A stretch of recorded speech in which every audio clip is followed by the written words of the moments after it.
Nah, saya sekarang mau bertanya sama teman-teman. Mengapa orang yang sudah meninggal, yang mati, yang meninggal dunia harus dimandikan, saudara? Mengapa? Mengapa orang mati, orang meninggal dunia yang sudah tidak bernyawa harus dimandikan, saudara? Saya banyak bertanya kepada orang, maka banyak orang berjawab, supaya suci, Pak Girsang. Supaya bersih, suci menghadap Tuhan. Ya silakan, itu namanya jawaban agamawi.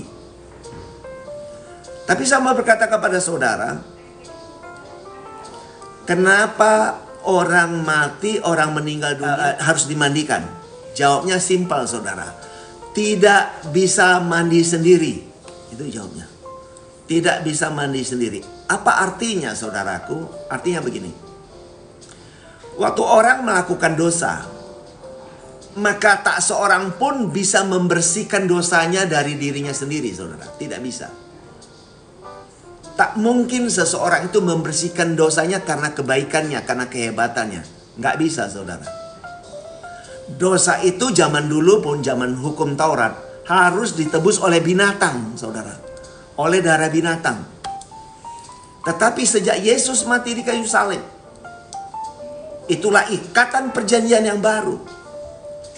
Maka dosa-dosa kita telah ditebus oleh darah Kristus yang kudus, saudara.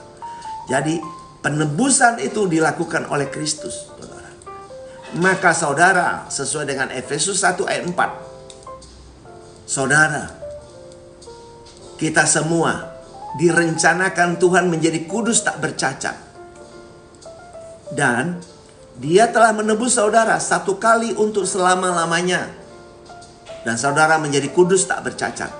Nah, kalau saudara berkata saudara kudus tak bercacat, kalau saudara berani deklarasikan, saya adalah orang benar, saya orang kudus tak bercacat. Saudara tahu dampaknya apa?